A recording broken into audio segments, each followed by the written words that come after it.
Welcome back to part 3 of our interview with Brad Weimert, where he tells us how doing one thing is how you do everything, as well as why asking how much by when could be the key to setting up and achieving goals. Keep it right here. Part 3 is just around the corner. Welcome to this edition of Peak Performers Podcast with your host, Thor Conklin. Thor will be sharing the necessary tools, strategies, and psychology you'll need to become a peak performer in any area of your life or business. Thor Conklin here. We give you the tricks, the tips, the tools, the strategy, the technology, and the psychology peak performers use in order to get more done and execute at the highest level. If you know what to do but struggle with getting it all done, or simply want to raise your game to the next level, this podcast is for you. Sit back and enjoy. You talked a little bit earlier about your belief systems. You've got some high-quality belief systems here. What are some of the ones that drive your life? One of the things that I think that most people operate kind of cyclically. I know that I do. And so some of these belief systems fade at times, and then they become really bright again. And one of the ones that has recently gotten a spotlight on it is how you do one thing is how you do everything. And I recognize that there are always holes in absolute theories, but I really, really firmly believe that you condition yourself to behave a certain way. And if you condition yourself to always do one more, to take the next step, that shines through in every area of your life. And that's a huge, huge, huge one. And through training for the Everesting thing, it was something that I had to consistently remind myself of. It was, when I wanted to hit the snooze button. It was when I had done 10 reps but didn't really like the last rep. I was kind of, my form wasn't good. Do the 11th,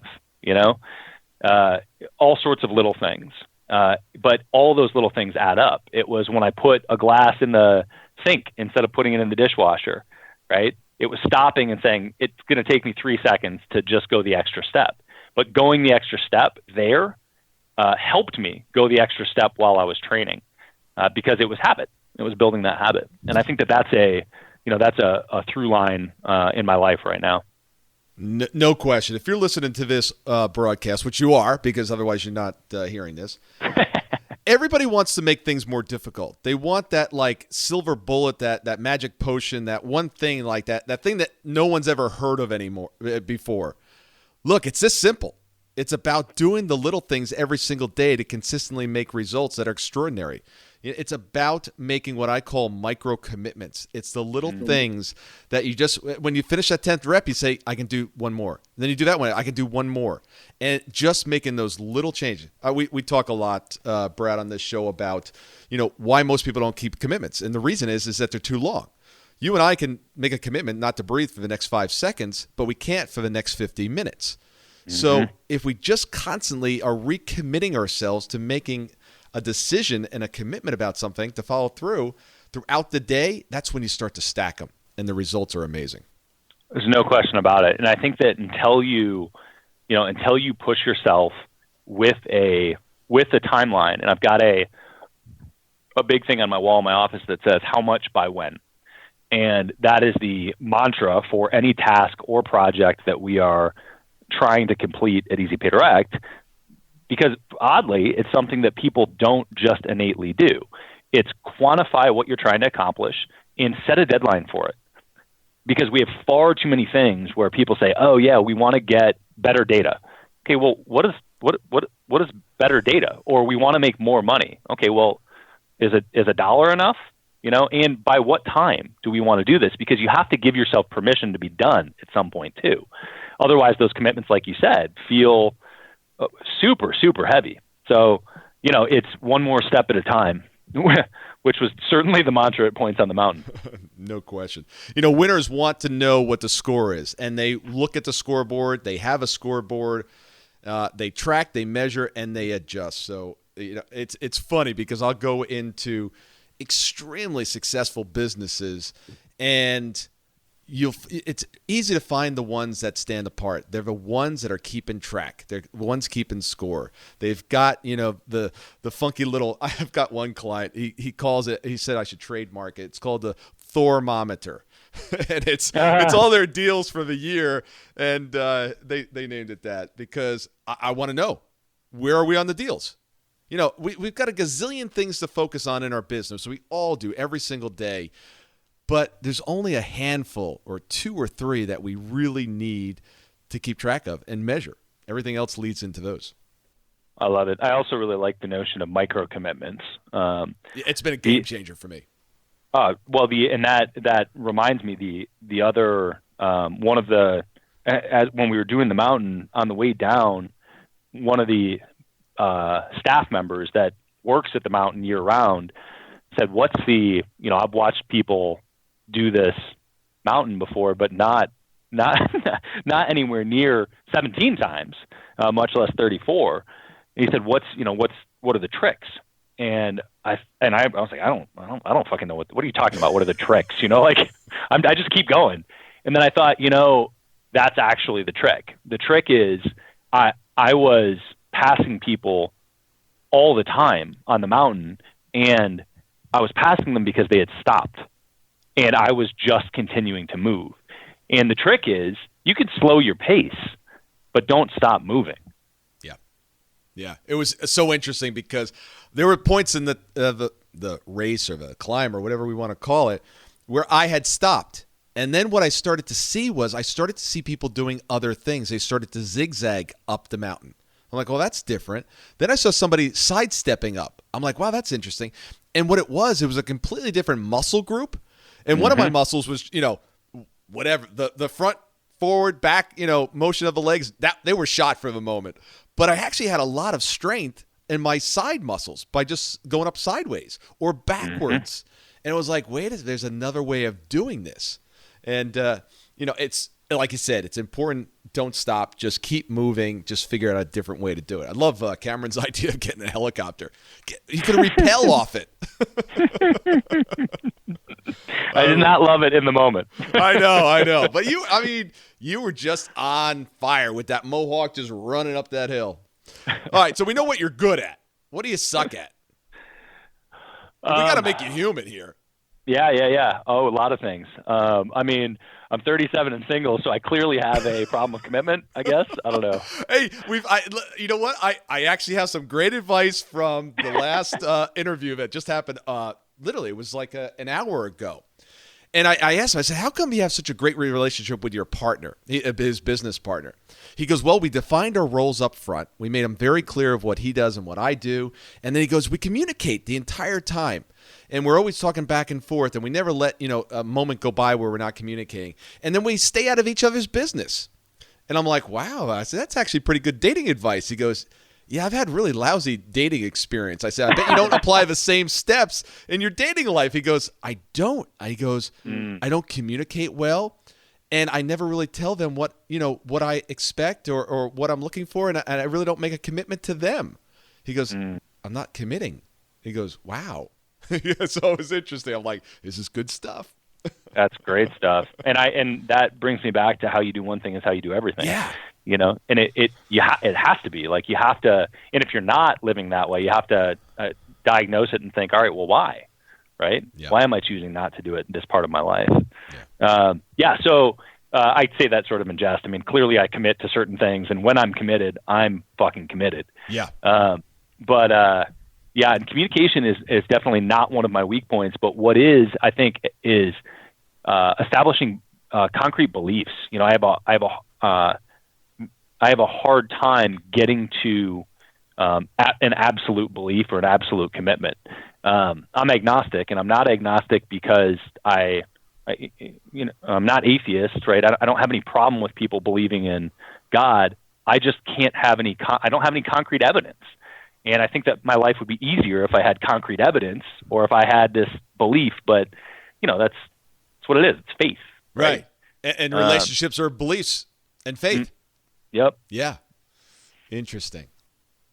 So that's definitely one is getting myself to ultimately, I look at it all as alignment. It's this journey on figuring out how to make all the things in your life work together.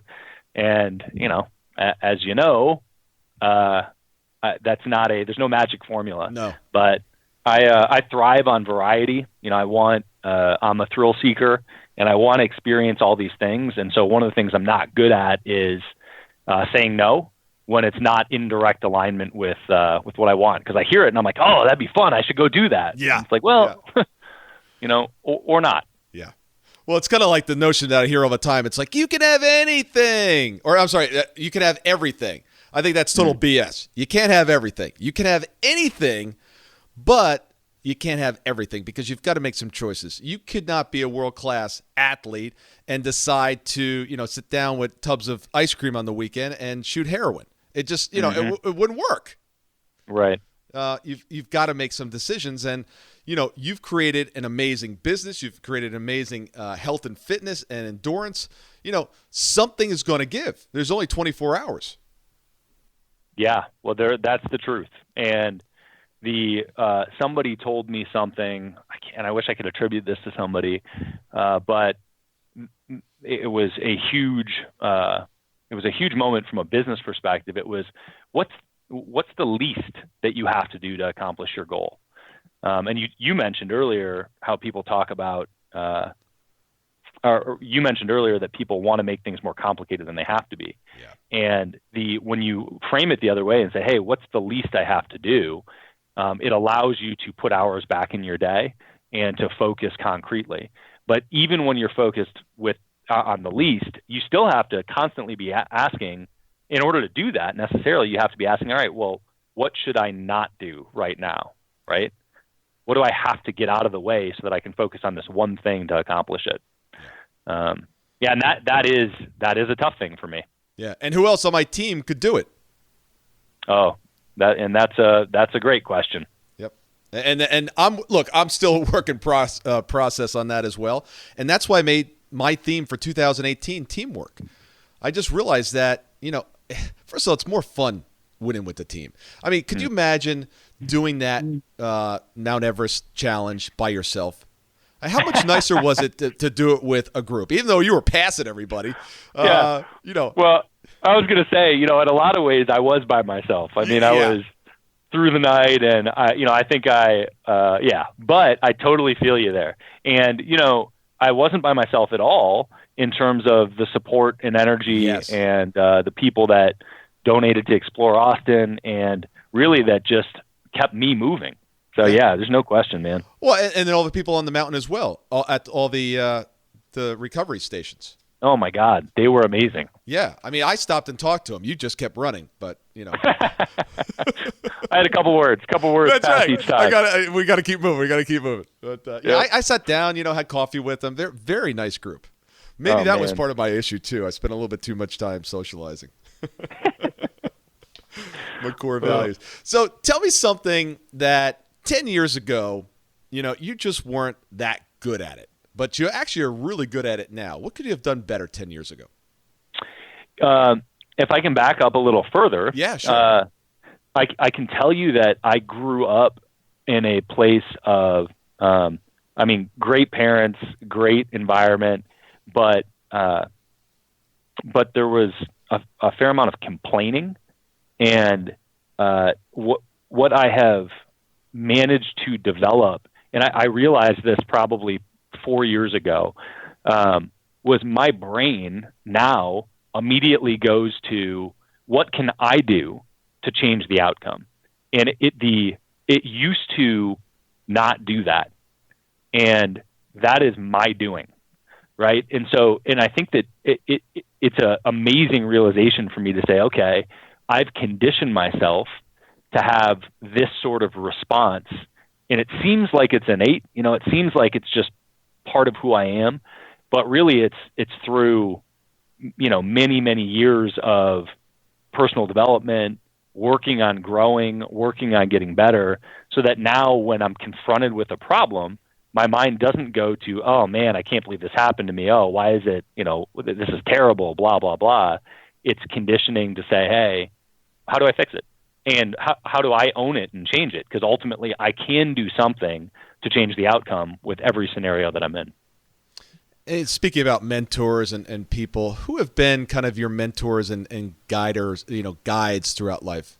Who's made a big impact on you? I kind of struggle with that question because I've sort of always wanted some magical mentor. Like people, you do meet some people, and if you ask that question to people routinely, I'm sure you get very concrete answers. Yeah. Like, I had this guy or this girl who was in my industry, and I really just followed them, and they showed me everything, right? For me, there are, I think, a more accurate term would be role models for me. Yeah. And there's no question that both my father and mother had a just massive impact on my character and some of the things that I can't shake. The discipline, some creativity, some oddities, and then there are people like Tony Robbins that just opened my mind to a different way of thinking. And I'm a very pragmatic, logical person. But anybody that's seen Tony, if you haven't been to an event, or maybe even if you have, the vibe is that he is rah-rah and not very logical and pragmatic. And I think that there's really a interesting balance between those two things with him. But he definitely left a mark. And my first sales manager, Corey Loburn, was a huge impact on me, because he was one of the first people to really infuse amazing positive support for my action. And at the time, I was 20, and at the time, or 19, at the time, it really sparked things for me and allowed me to push forward, engage. And when I look back on it, I kind of tried to dissect it and think, all right, well, why was that such a big impact for me? And the lessons that I get over and over are, man, you can't underestimate the power of positive speech, the power of your language on other people and how that actually uplifts them, even when it sounds cheesy sometimes. Yeah, I mean, that's what we're doing today. This is not a for-profit podcast. This is about sharing techniques and strategies that have worked for someone, you, and this podcast is going to live on hopefully forever. And somebody somewhere down the road is going to listen to this, and they're going to take some action, and they're going to take a positive shift in their life. I mean, that's why I do this, and I really appreciate you being on today. And we could keep going on, but we're at the end of the show, and I want the audience to have an opportunity to reach out to you if they are in the online space and they need some help on merchant services. Tell them how they can get a hold of you. Yeah, for merchant service stuff, you can always go to easypaydirect.com, EASYPAYDIRECT.com. If you just ignored me and typed in the letters EZ, that will probably get you there as well. but that's for that stuff. And if you want to check out any of the adventure stuff that we're doing, that I'm doing, or watch me do just ridiculous things in general, you can go to bradweimert.com, and that's BRADWEIMERT.com. Thanks for joining us. I love it. Thanks so much for having me. Thank you so much for listening today. I really do appreciate your time, and I hope you found today's show valuable. If you would like to receive these shows automatically to your phone or to your computer, simply go to iTunes and subscribe. After listening to several of the shows, if you're so inclined, please leave us a 5-star rating, as this helps us reach additional people and spread the message. If you're truly committed to taking your life to the next level and doing whatever it takes to become a peak performer, but something's holding you back, something is blocking your way, and you just can't seem to figure out what it is, send me an email to info@thorconklin.com, and I'd be more than happy to get on the phone with you. We'll schedule a 15-minute discovery call. No obligation, no cost. I absolutely love to hear from the listeners, and if there's something I can do to help, I'd be more than happy to do that. Also, if you found something of great interest in today's show and you want to share that with your friends and family, simply go to my Facebook page, Thor Conklin, Click on the episode, hit the share button, and share it on your page. You can follow me at Twitter at Thor Conklin. The website is thorconklin.com. We're constantly adding new free resources, discussing additional tricks, tips, tools, and strategies on how to be a peak performer. Remember, I try to keep these episodes short so you can listen to them during dot time, doing other things, commuting, driving, walking, working out. Decide to be a peak performer in all that you do. And until tomorrow, have an absolutely amazing day.